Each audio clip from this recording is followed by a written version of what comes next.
Let me tell you something that should make every single person in this country sick to their stomach. ICE just admitted out loud that it illegally held 400 children. Not for a day over the limit, not for a week, some for 5 months. Children locked up for longer than the court says is even remotely legal. And wait, because it gets worse. Much, much worse. Court filings say kids were fed moldy food, broccoli with worms crawling in it. A child had an eye injury and ICE let them bleed for 2 days without medical care. Another child's foot was broken because staff dropped a metal pole on it. That is not a detention system. That is state-sanctioned child neglect. That is abuse. ICE kidnapped a 5-year-old to bait his dad and detained them both. The young boy also now faces deportation. In a controversial immigration enforcement action in Columbia Heights, Minnesota, a 5-year-old was taken while returning from school and was told to knock on his own front door to check if anyone was home. The boy and his father were then detained together. According to officials from Columbia Heights Public Schools, officers stopped the family in their driveway on Tuesday afternoon. School leaders said this tactic amounted to using the child as bait to locate other occupants in the home. Another adult who was present offered to care for the child so he could avoid being detained, but U.S. Immigration and Customs Enforcement reportedly refused and transported both the father and son to an immigration detention center in Texas. School officials said they were shocked and frustrated by the incident, noting that the family is currently seeking asylum and has not been ordered to leave the country. District leaders added that this is at least the 4th student from the district to be detained by immigration authorities in recent weeks. The case has once again sparked debate over immigration enforcement tactics, the treatment of detained children, and the balance between law enforcement actions and community safety. Nearly 400 immigrant children have been detained far longer than the legal limit, and they're experiencing inhumane conditions. Some have been held for longer than 5 months. The government has admitted to longer custody times for immigrant children, contaminated food, a lack of access to medical care or legal counsel, and they're relying on hotels for detention. In 1997, there was a court-ordered supervision of standards and eventually established a 20-day limit in custody. The Trump administration is trying to end this agreement. A report from ICE themselves indicated that about 400 immigrant children were held in custody for more than the 20-day limit from August to September. They told the court the problem was widespread and not specific to a region or facility. The primary factors that prolonged their release were categorized into 3 groups: transportation delays, medical needs, and legal processing. Through interviews with detained families, advocates identified 5 children held for 168 days. The report didn't say how old they were. Advocates also documented injuries suffered by children and a lack of access to sufficient medical care. One child bleeding from an eye injury wasn't seen by medical staff for 2 days. Another child's foot was broken when a member of the staff dropped a volleyball net pole. The advocates also wrote medical staff told one family whose child got food poisoning to only return if the child vomited 8 times. A person with family staying at one of these facilities said children get heartburn, diarrhea, stomach aches, and they give them food that literally has worms in it. Another wrote that they were given broccoli and cauliflower that were moldy and had worms. This is a systemic failure that we cannot ignore. A 7-year-old girl is now in ICE detention after she and her family were cornered at the hospital. She's in the same Texas facility where Liam Ramos was held. According to multiple reports, the Crespo Gonzalez family was going to the hospital to get their 7-year-old daughter, Diana, treatment for a nosebleed that wouldn't stop. But before they were able to see a doctor, they were surrounded by unmarked vehicles and federal agents who took the family. They have since been transported from Portland to the ICE detention center in Dilley, Texas, despite having an open asylum case and no indication of criminal charges. Their friends are extremely concerned for the family's welfare. According to one friend, it took 5 days after their arrest to get Diana medical attention. They say she's also been sick since being detained. This is consistent with what happened to 5-year-old Liam Ramos, who also fell ill at the Dilley Center, allegedly due to the poor conditions of the facility. There have been multiple reports of unclean water and moldy food at the Dilley Detention Center, and now DHS has reported a measles outbreak at the detention facility as well. The world paid attention when 5-year-old Liam Ramos and his father were taken by ICE, but this is a reminder that many other kids are being taken and held in these facilities as well. It's time to turn our attention to Diana and her family. Were you ever trained to use a 5-year-old in a law enforcement operation? The masked, and in many cases, minimally trained officers have dragged pregnant mothers, pepper sprayed children, placed their knees on the necks of American citizens. And recently, they detained a 5-year-old. This is Liam Ramos, 5 years old. Detained him, used him as bait to lure his family members out of their home. Then they shipped him to a detention facility 1,000 miles away, 5 years old. Were you ever trained to use a 5-year-old as bait to get his family members to open the door? Were you trained to do that, and would you countenance one of your officers doing that? Let me tell you something that should make every single person in this country sick to their stomach. ICE just admitted out loud that it illegally held 400 children.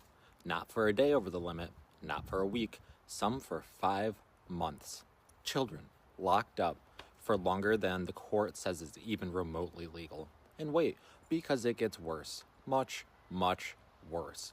Court filings say kids were fed moldy food, broccoli with worms crawling in it. A child had an eye injury and ICE let them bleed for 2 days without medical care. Another child's foot was broken because staff dropped a metal pole on it. That is not a detention system. That is state-sanctioned child neglect. That is abuse. And while all this is happening, ICE quietly stuck families in hotels, sometimes longer than the court allowed 72 hours, with no explanation at all. The law says 20 days. ICE said screw it and held kids for 168, nearly half a year. Babies, toddlers, teenagers. And while the Trump administration tries to end the very agreement designed to protect these children, and the rules and accountability so that this can get even worse, a judge now has to decide whether to intervene because ICE clearly won't police itself. And if this is what they're openly admitting, imagine what they aren't saying. This is not immigration policy. We call them the lawmakers, same time the lawbreakers. So, ladies and gentlemen, in most instances, when the government is coming for you, when the government has identified and they want to get to you, they normally look for a weak link. And in this case, we've seen the ICE agents coming for children because it's very absurd to use a child as a bait so that you can get into their parents. And this is what the government of the United States is doing for its citizen. So as we sit here, we see many kids being detained by the ICE. And the worst part about it is they're not even afraid to talk about it.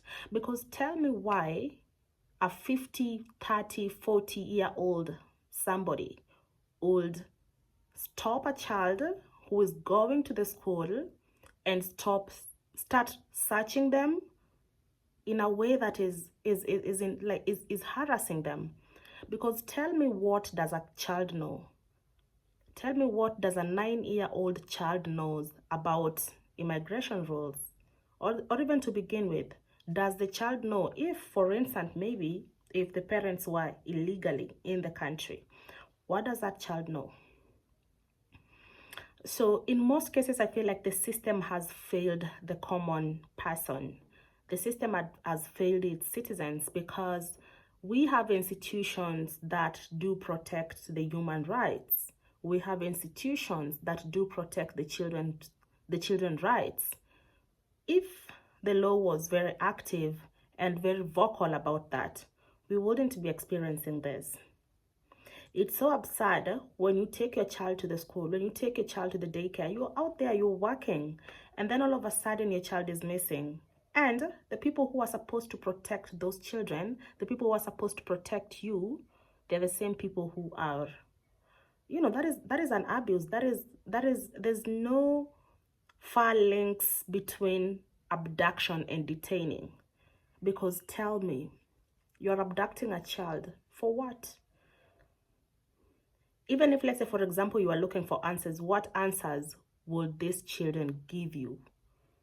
What laws do these children know that they shouldn't even be breaking? These are innocent kids. And as I said, guys, this is just a tactic way for the ICE agents, for the immigration department, whatever they call themselves, to get into you. And they're succeeding. Actually, they are succeeding. Because we've seen most of the kids have been detained. Over 400 kids are getting detained by the ICE agents right now. And the situation around that environment is traumatizing. The situation around that environment is wanting. Kids are being fed rotten food. Some kids were hurt and they were not even taken to the hospitals. And tell me, to what point are you going to sit down and start questioning these kids? So this is still a tactic. But you know what, guys? The system again. I will base my opinion on the system, because when I take my kids, my sisters, to the school, I expect that the school is going to protect them. There's no way as a head teacher as well, you would see the ICE agents coming for the kids and you let them go. Yeah, you let those kids go. You let those kids get detained. Kids who know nothing about immigration rules. Kids who know nothing about detention. The kids are going to be scared. And who is going to feel the aftermath? Those are going to be parents. So guys, in my previous videos, you've seen me talking about the assimilation rules, or rather the assimilations, how some of people in the part of Africa assimilated, where they partnered with the British colonies and, for them to tell on the people who are trying to rebel against them. This is the same tactic. This is the same tactic that was used during slavery. This is the same tactic that was used during colonization. And still, it's something that is very upsetting. It's something that we are still experiencing in 2026 rather, and it's not a good look. Yeah, so ladies and gentlemen, my name is Yvonne, just in case you're new here. Welcome, and you're welcome to be part of my online family. And to my returning subscribers, thank you for staying. I hope you like this video, and I hope you share it so that we can get the message out there